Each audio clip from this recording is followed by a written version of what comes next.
Today is January the 16th, 2019. Welcome to the Personal Computer Show. I'm Hank Key and my colleague is Joe King. Do you know who has your personal data? Let me ask the question a little differently. Do you know who's using your personal data besides Facebook and Google? Our website is pcradioshow.org. We can be heard each Wednesday at 6 p.m. Eastern Time on prn.fm on the internet, as well as on various podcast hosting sites. Podcasts of the programs available on prn.fm, on the internet, and pcradioshow.org. To listen to the live program on the telephone each Wednesday, 6 p.m. Eastern Time, the number is 641-793-7091. The number is 641-793-7091. To drop us a message, it's hank@pcradioshow.org. To drop us a telephone message, the Google phone number to call is 862-800-6805. The Google phone number to call is 862-800-6805. And to call in during the live program, it is 888-874-4888. This evening, I am live in the studio of PRN.FM. You can call in at 888-874-4888. The number is 888-874-4888. Call in with your pithy computer opinions or computer questions. For those who are listening to the program on demand, you can leave us a message on the telephone with your question or comment to hank@pcradioshow.org. You can also reach us on the Google number 862-800-6805. That's 862-800-6805, and start your message with the Personal Computer Show, then followed by your message. And the number to call live is 888-874-4888. And I apologize for last week. I had posted on our website that I would be taking live calls on that number, but I was very sick, and I think I might have been able to get into the studio, but I think the engineers would have taken me to task because I would have gotten everyone sick. But we do have a caller now, and his name is Keith. Hi there, Keith. How you doing? Where are you calling from? I'm calling from Trenton, New Jersey. Trenton, New Jersey. Let me ask a question. I see an area code of 818. How do you get that area code in Trenton, New Jersey? Well, when I got the little card from eBay, and that was years ago. That was like in the early '90s, and it was featured the little I guess it was the T-Mobile card, and I was just using at the time pay as you go. Oh, so I hear that you had a fire. What happened anyway? Oh, what happened was a year ago, what happened was that there was a fire. The houses were connected. Me and someone else was looking at the on the computer a movie, and then I got a knock on the door saying, "Please, fire, get out." And there was a fire that started next door. There was like an argument or something that was going on next door, and then the thing is, I had a major fire in the house 20 years ago, and I know what that is like. It's something you don't want to go through. By the way, I hope you backed up all the critical information. Well, I saved my computer. That's the first thing I grabbed, and I think maybe there's a couple of hard drives that were left that I had backed up that was left there, but I'm making it. So right now I'm just trying to find housing, and I'm trying to get back on my feet. Oh, okay. Well, from a computer point of view, how can I help you? Okay, I'm using my phone as a just to go on the web and looking at different things, and the phone gets filled up. Mm-hmm. And I keep using the flash drives. It's a Note 8, so it has that on-the-go little adapter that you put in there. Mm-hmm. And I just said, well, why don't I get an inexpensive digital hard drive, and I can stop buying these flash drives.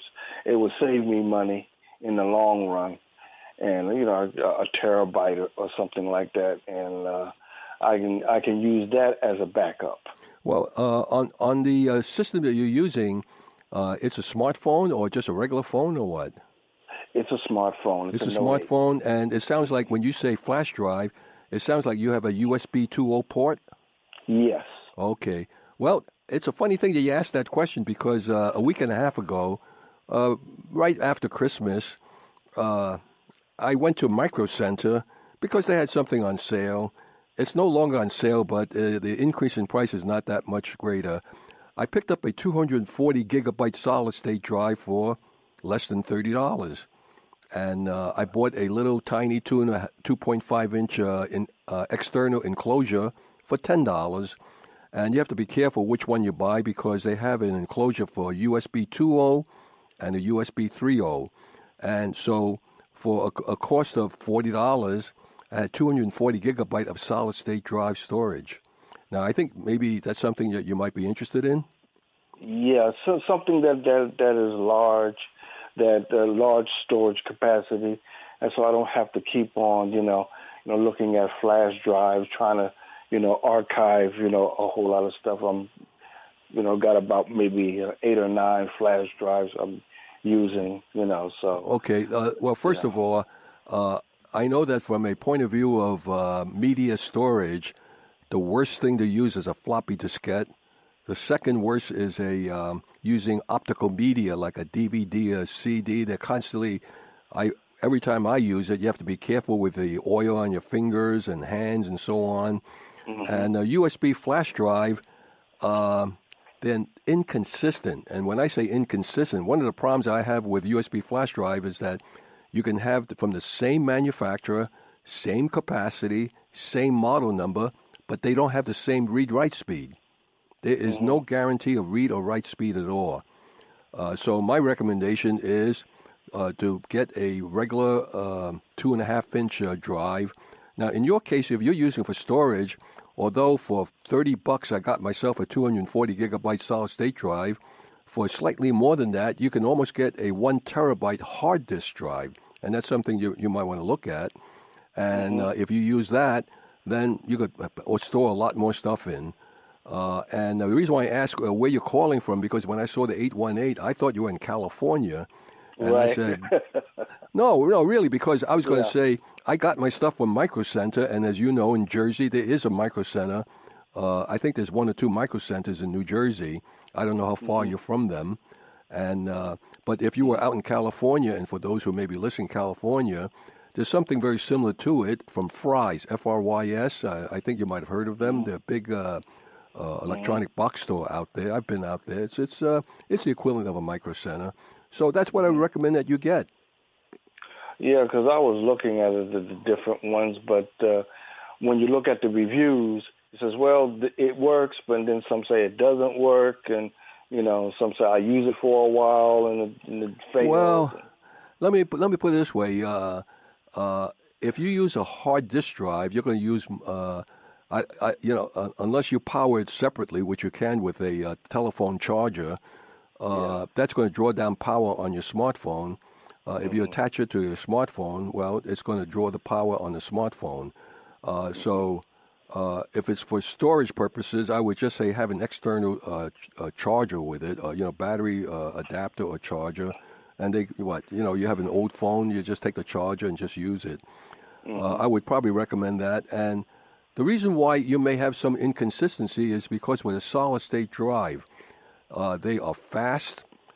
It's much faster in reading, much faster in writing, but there are limited number of writes you can do.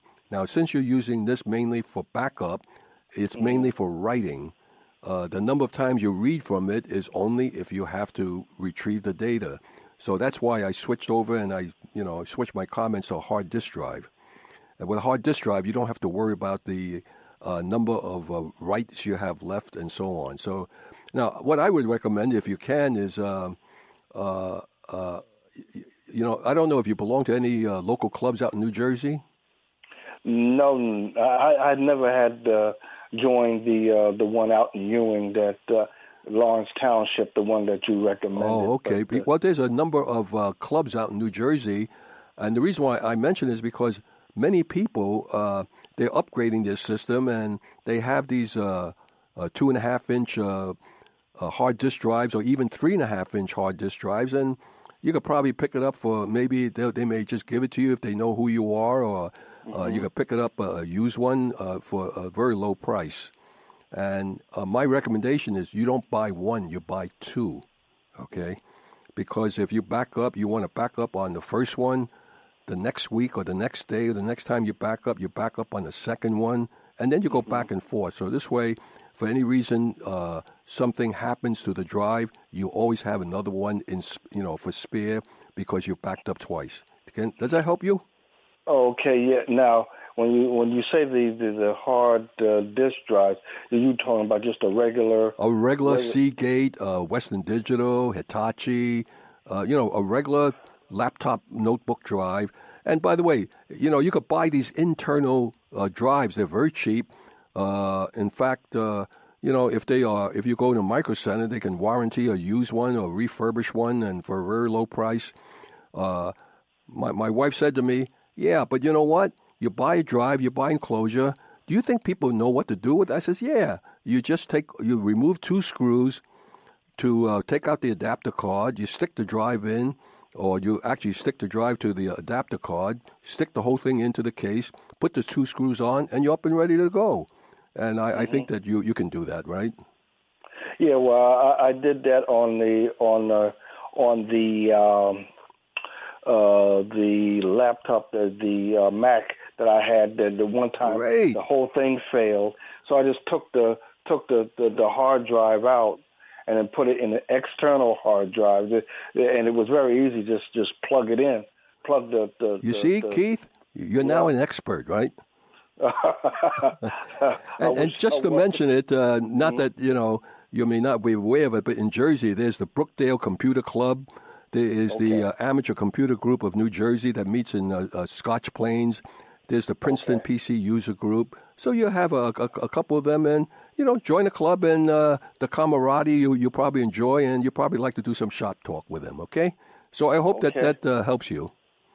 Okay, yeah, and I'll see about the getting that just a regular. Just get a regular drive. You don't need a solid state drive because it's not speed you want; it's the storage you want, and you want to be able to write on it many times.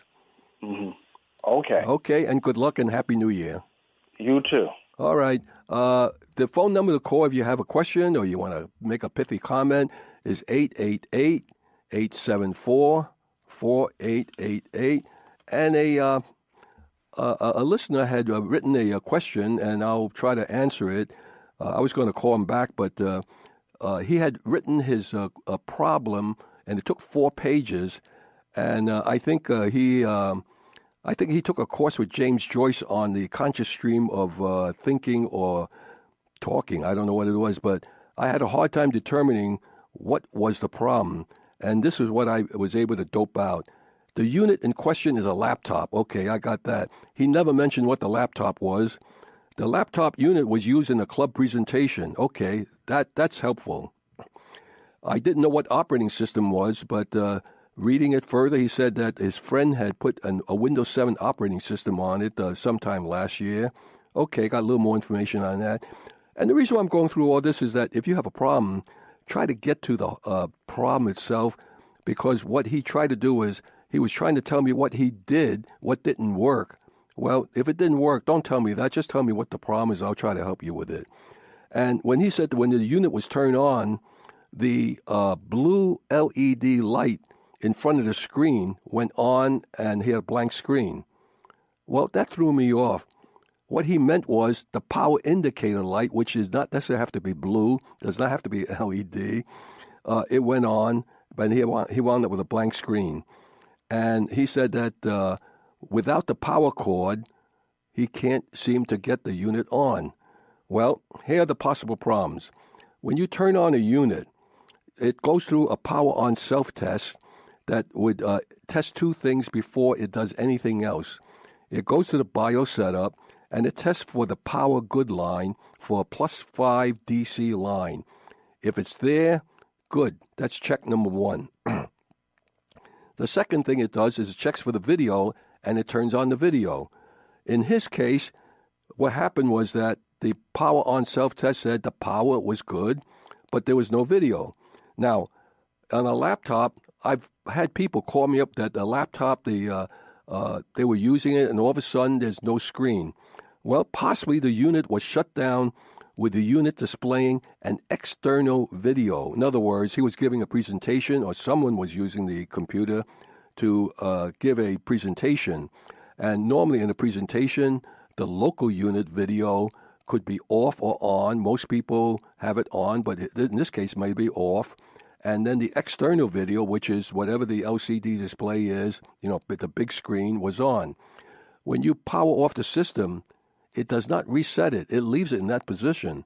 If you turn the unit back on, yes, the power light will go on. You'll get no video. Now, if you want to say, what do I do at that point since I have no video?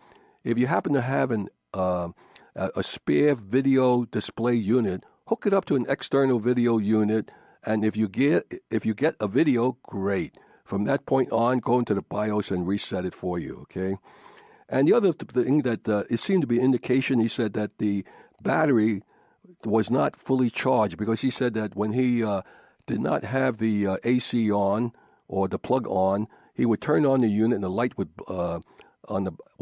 come up a little, and then it dies. Well, it may be a faulty battery, and if it's a faulty battery, it can pull down the power, and so even if you have the AC on, it can cause a problem. And if that's not the source, I need more information than that. I hope that can help. And I do have one thing I do want to talk about. Someone had sent me a question, and I'll try to answer it. And actually, I answered in much greater detail. What he said was he had converted Windows 7 to Windows 10. Great. Now, all of a sudden, it cannot do a Windows 10 upgrade. He said, why not? Well, what has happened is that then I did a feature segment on it, and I go into much greater detail. What it is that just because you were able to upgrade Windows 7 to 10 does not mean that CPU that you upgraded can continue to do Windows 10 upgrade.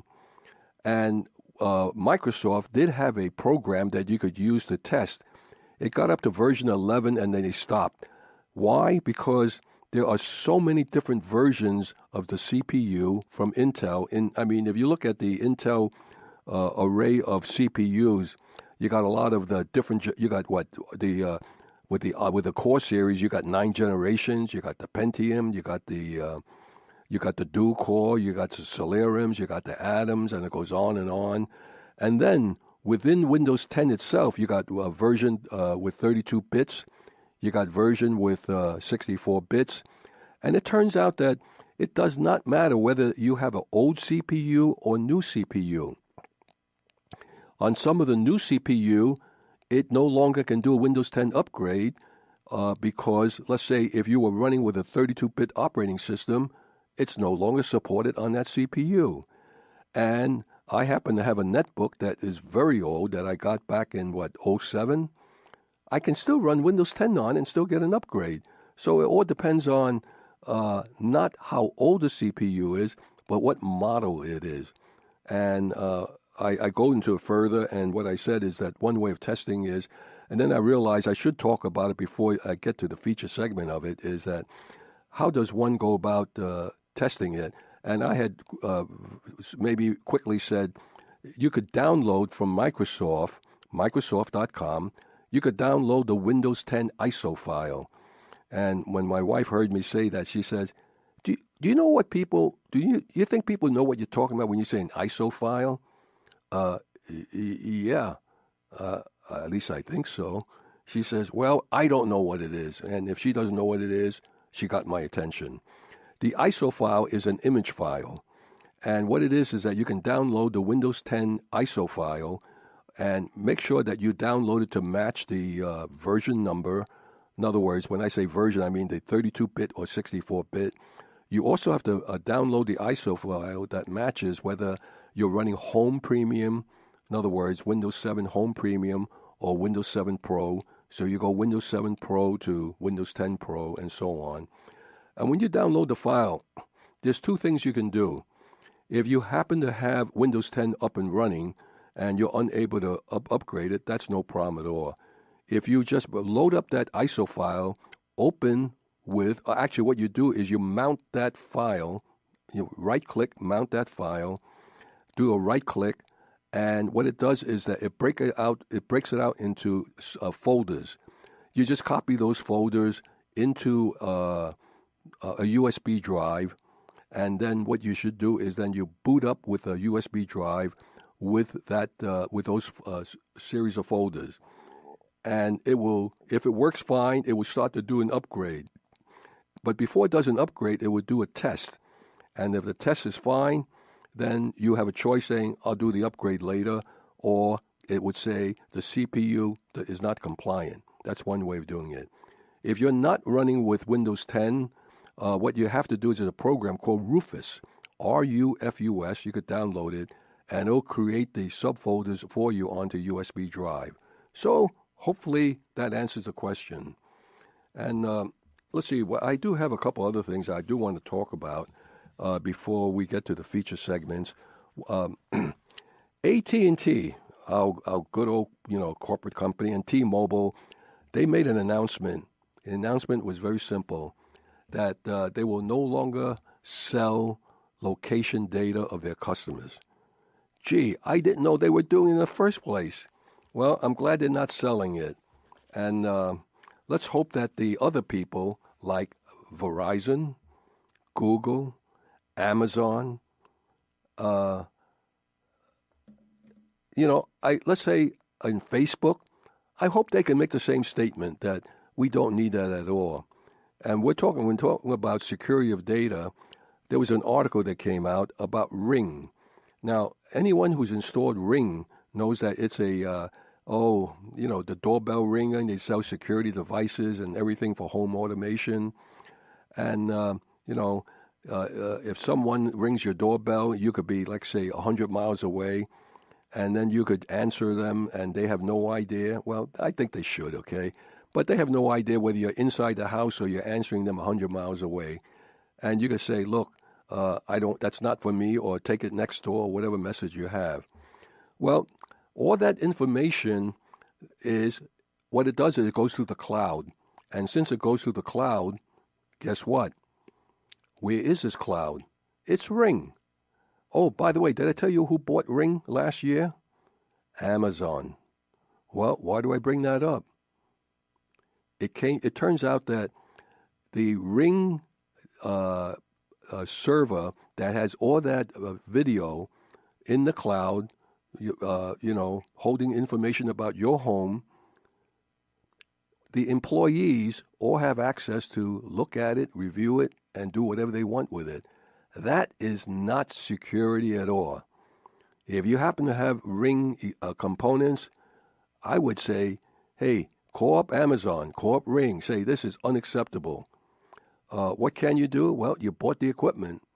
If you're thinking of buying it, I would say hold off on it until they change their mind. It's one thing for corporate America to say, I got the greatest mousetrap, or I got the greatest, slice of cheese and so on, whatever.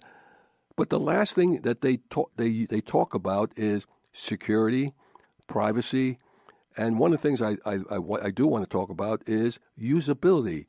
I guess we all know what security is. That's what we're not getting from the manufacturers.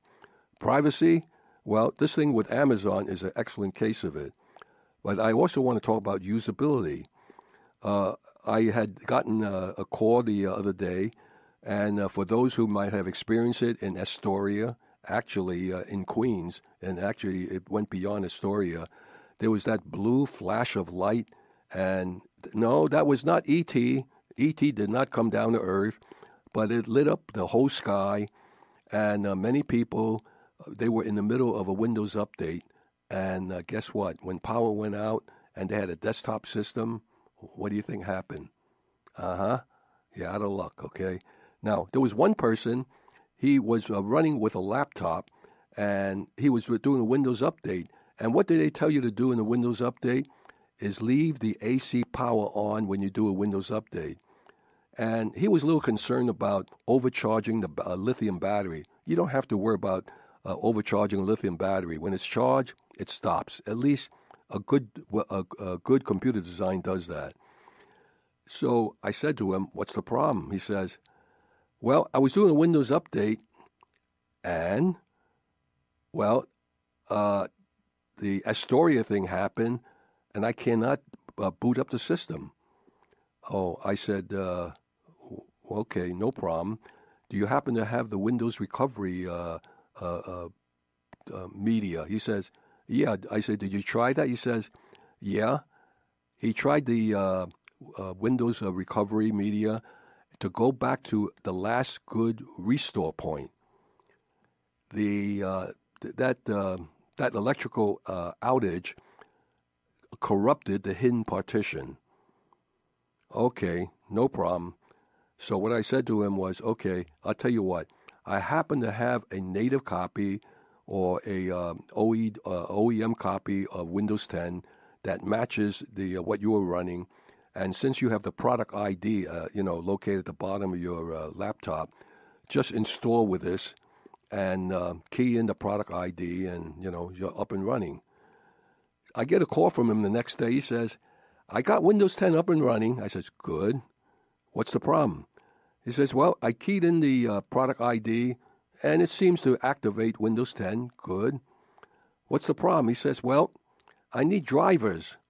Oh, okay. So did you go up to the Lenovo website to get the drivers? He says, yes. But I can't get into the Lenovo website. What's the problem? Well, one of the drivers I need is the Ethernet adapter. Oh, you're telling me that you cannot get to the Ethernet adapter, and if you cannot load properly the Ethernet adapter, I guess you can't even do wireless. He says, yep, I can't do wireless. Usability testing is manufacturers should actually go out into the field in real life, try some of these things. So here's a case where the person had a T model Lenovo, and because he used a OEM copy to restore his Windows 10 operating system, he had to go online to get the Ethernet adapter and also the wireless adapter drivers. But how do you do that if you have no access to it? Fortunately, he came over to me and I said, I'll tell you what, give me the model number, I'll download it for you. He finally got that downloaded. So a word to the wise is that if you have not downloaded all your drivers, do it now. Don't wait until you have a problem because you may not be able to do it. And one more last thing I do want to talk about is that Microsoft has announced that with the latest version of Windows 10 due to be released, it's called Build 1903, which means at the end of March or April, there will be a new version of Windows 10. And they're going to start implementing reserving 7 gigabytes of storage for Windows Update. Well, for the average person, no problem at all. If you have a terabyte, you have a half a terabyte. So guess what? They reserve 7 gigabytes in a way that's good so that when you get the whole update, at least it's all synced together. You don't get them piecemeal. So no problem at all. But suppose you happen to purchase during Christmas time a Windows system with only 32 gigs of storage. Well, they said, you can disable this Windows 7 update, with this Windows 7 gigabyte reserve by using regedit. Oh, come on, give me a break. How many people know how to use Regedit? Ah, well, enough of my ranting. I just hope that the manufacturers are listening. And I throw my hands up. And next week, I'll be taking more calls. And if you're interested, it's 888-874-4888. And I hope I'll be healthy and be able to take your phone calls.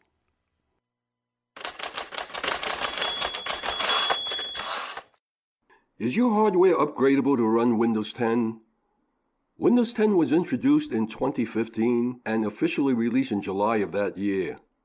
There were a number of diagnostics available from Microsoft, as well as from hardware manufacturers like Intel, at that time that would test your existing system to determine if it was Windows 10 compliant.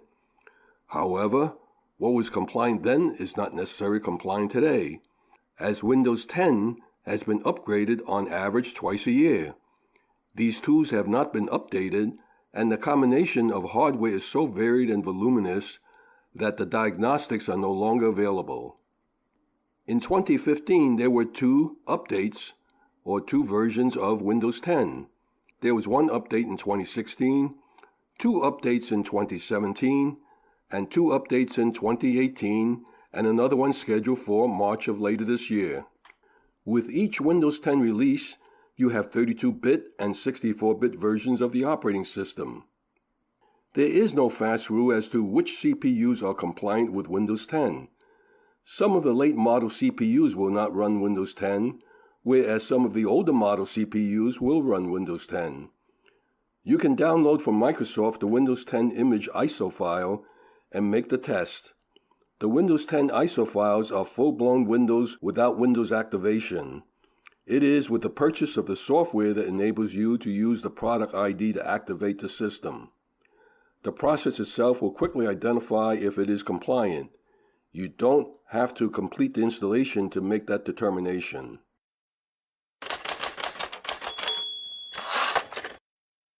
And now featuring Benjamin Rockwell with his Computer Talk segment. And he's going to be talking about why Reboot works.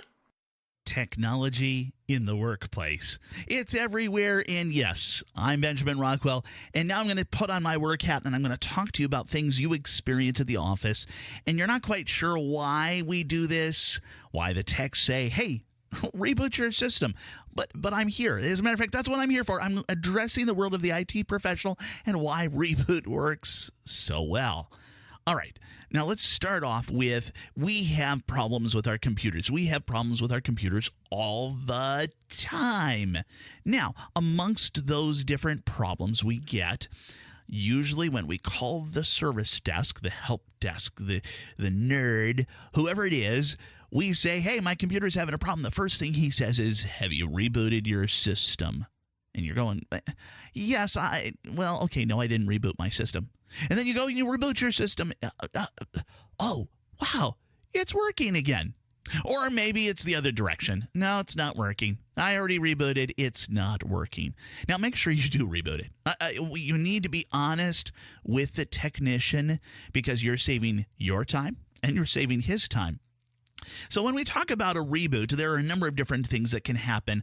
The more common items, we get a matter of memory leaks. So you load up Microsoft Word, and then you close down Microsoft Word. And it thinks it closed down Microsoft Word, but a little piece of Microsoft Word stays in memory. And then you load in Excel, and you close down Excel, and you load in another Internet Explorer or Chrome or Firefox, whatever your favorite browser is, and then you close that down, and then you load up Microsoft Word again. Well, there's a little piece of Microsoft Word that was already loaded, and it doesn't know what to do with it, so it errors out. Or maybe it just says, oh, I know how to fix this, except it's changed just a little bit because all of those other programs are opening. So we get these little memory leaks, and the only way to resolve those is by shutting down the computer and restarting. I'll explain why that happens in a moment. We might get a blue screen of death. That is a very common issue as well. And in that case, yeah, the big blue screen there, and it's going to say, hey, reboot your system. If it comes back again, well, then you need to find the IT tech. Or something stops working. I will tell you that whether it's Wi-Fi or your hard drive kind of chokes up and doesn't know what's going on, or your Ethernet card, or there's a number of different things that will stop working. But when you power the system off, what we're doing is we're restoring your system. We're not really doing a tape backup. We're not doing anything like that. But what we are doing is we are setting it back to the last time that it loaded the operating system.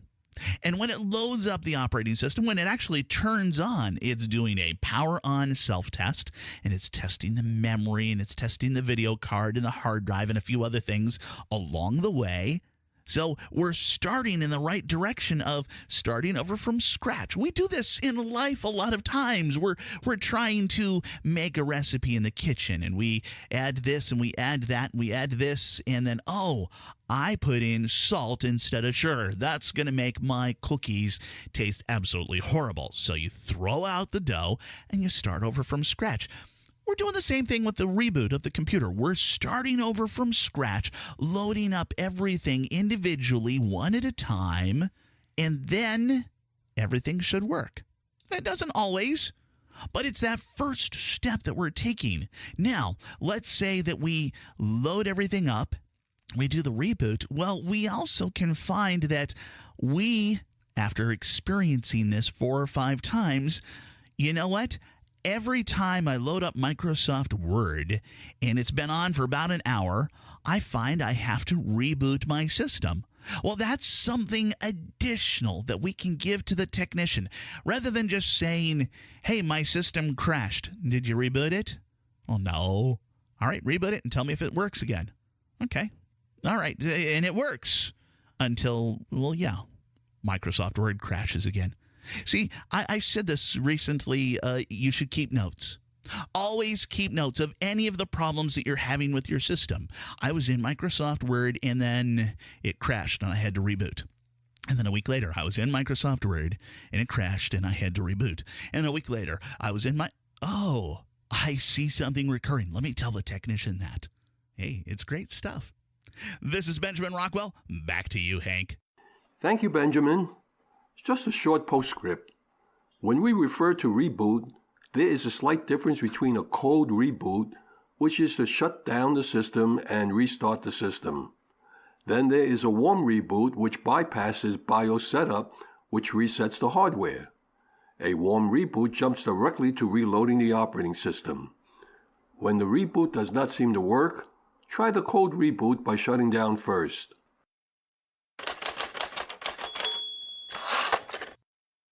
A brilliant blue night sky in New York City at the end of 2018 was caused by a Con Edison power mishap. An electrical flash at a Con Edison substation in Queens temporarily filled up New York's skyline. No, it was not E.T. coming to New York. A strange blue light appeared to illuminate New York City in the evening, leaving onlookers in awe as city officials scrambled to announce that a transformer had exploded at the Astoria, Queens Con Ed plant. However, Internet conspiracy theorists say that there may be more to that story and that the blue light was more than just a plant mishap like officials are claiming. The good news was that the New York Police Department tweeted the following message to the general public. Confirming incident in #Astoria was result of transformer explosion. No injuries, no fire, no evidence of extraterrestrial activity. Con Ed has since reported that there was no explosion, but the malfunctioning of a transformer that caused a massive blue arc in the sky as the voltage was dropped. I got many calls the following day with some not able to get their computer systems to start up properly. If this incident occurred while you were in the midst of a Windows update, you may have been affected. If you are running on a notebook system without the battery inserted, your system may have been affected. And if you are running a Windows update and you are on a desktop without a UPS, yes, you may have been affected. Modern-day notebooks use lithium batteries. There's no harm to the battery subjected to over-recharging. When there was this massive interruption of power, it switched over from AC to battery power if you had the laptop plugged into the AC, which in its own way acts as a UPS. Most people assume that the use of a surge protector strip would protect them from electrical interruption. In the case of the Astoria incident, there was a voltage drop, and within seconds, followed by a surge in voltage. So a surge protector strip has an amber light that if it starts flickering or blinking, well, you had your one-time use of the surge protector, and it's time to replace it. You may have a surge protector strip that has a reset switch. Well, those cost a little more, and that needs to be reset. A consumer surge strip costs somewhere between $10 to $26. A surge strip handles only a voltage surge. After it handles the first voltage surge, the strip is just, well, it's an extension cord, and it needs to be replaced if you want some kind of protection. A UPS or uninterruptible power supply provides the necessary voltage regulation to handle voltage cutoff to an abrupt surge on power restoration. Now that notebooks are low power today, the UPS unit that you can buy, let's say a standby UPS unit with 400 volt amps, 255 watts, 6 outlets, will cost $35 from Amazon, and that will quite fill the bill. Is the difference in price for a surge strip worth the value? Of course, most definitely. So what action should be taken if the system does not start properly? Use a system recovery disk you created to boot up, and using that to select a system restore point prior to all the noted problems. If you hadn't created one initially, well, find a buddy to create the recovery media for you. If you're running without problems, but you haven't created the recovery media yet, hey, get to it. You've been warned. Marty's attention right now seems to be on how an energy miserly house can be that way in places where heat isn't available without human intervention. And he says we all should think about skyscraper stew. I don't know what that is. To me, stew is, there's a lot of vegetables, some meat, water, or broth, chicken broth preferably, a pot. Hey, Marty, what are you going to provide in the stew? The hot air?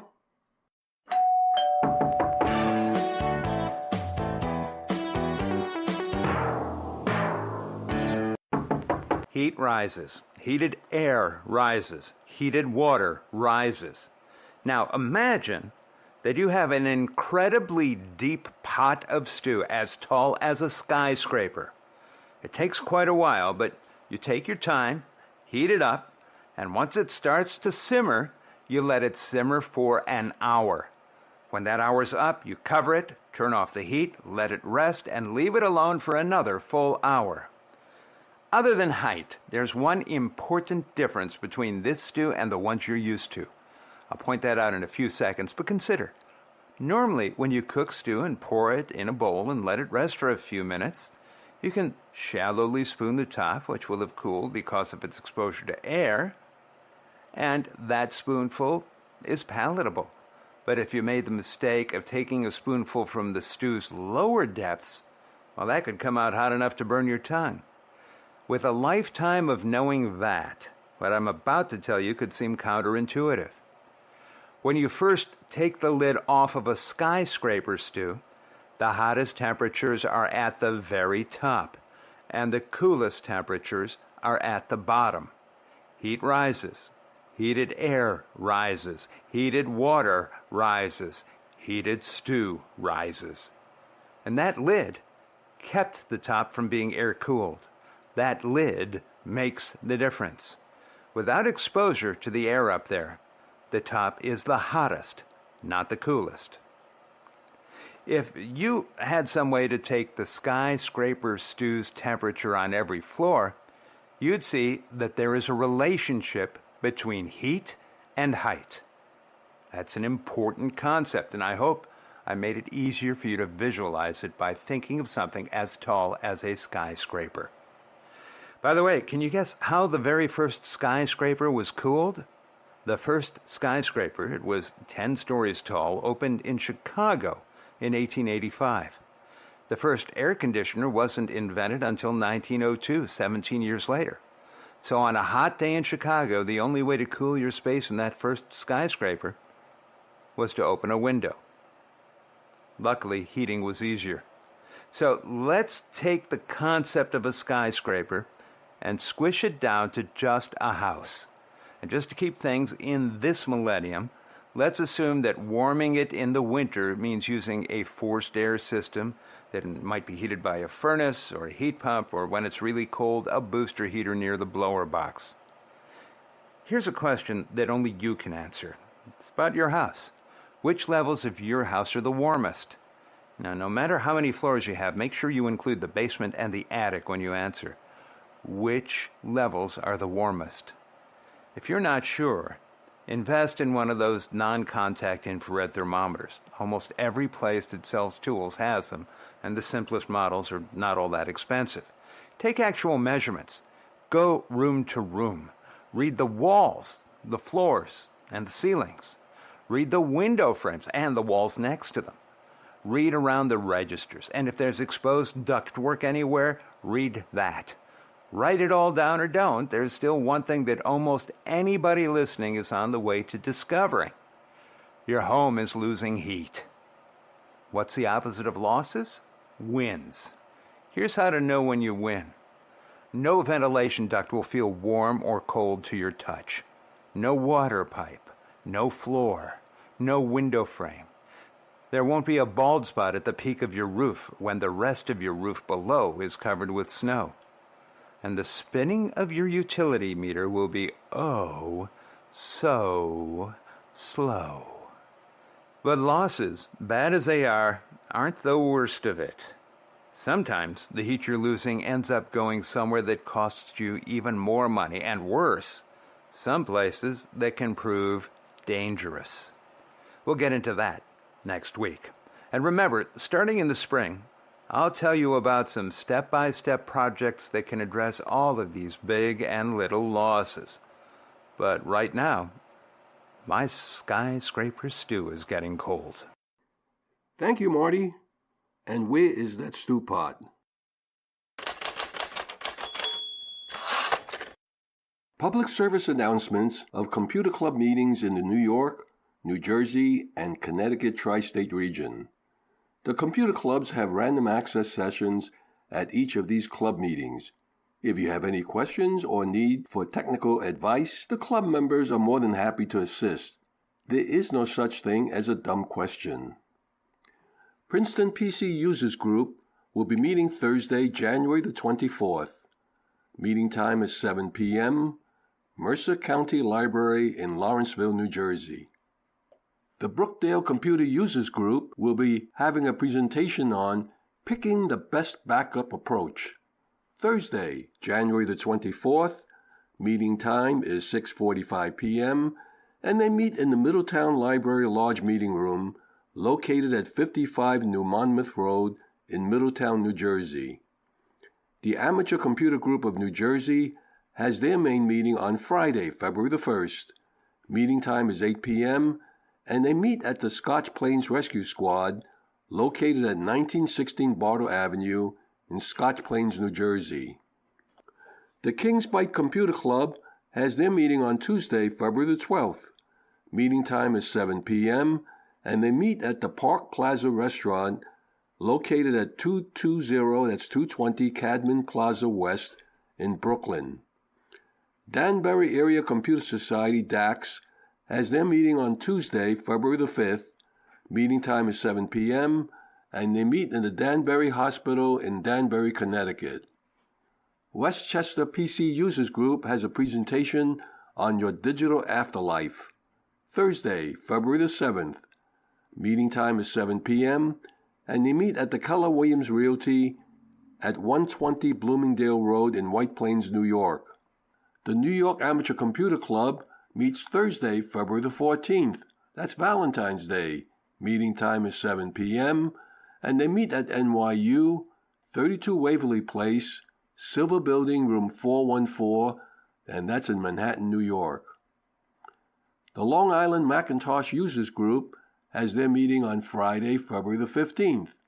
Meeting time is 7 p.m., and they meet at the Harry J. Scher Hall at New York Institute of Technology, Old Westbury campus, located in Old Westbury, New York. If you have a computer club meeting you want me to announce on the air, send me a note. My address is hank@pcradioshow.org. Our website is pcradioshow.org. We can be heard each Wednesday at 6 p.m. Eastern Time on prn.fm on the Internet. Podcasts are available from all the major pod hosting sites, as well as our website, pcradioshow.org. If you have any questions for us or commentary on any of our feature segments, just send us your email address with your telephone number, in which we can call you at a convenient hour for playback on the program. And if you have any questions for us, send us an email addressed to hank@pcradioshow.org. And just remember, there is no such thing as a stupid question. In the meantime, stay in touch and keep on computing, and remember to back up before you go to sleep tonight. I'm Hank Key, and on behalf of Joe King and Michael Horowitz, we thank you for listening. Stay safe and healthy until we meet again, same time, same station next week.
You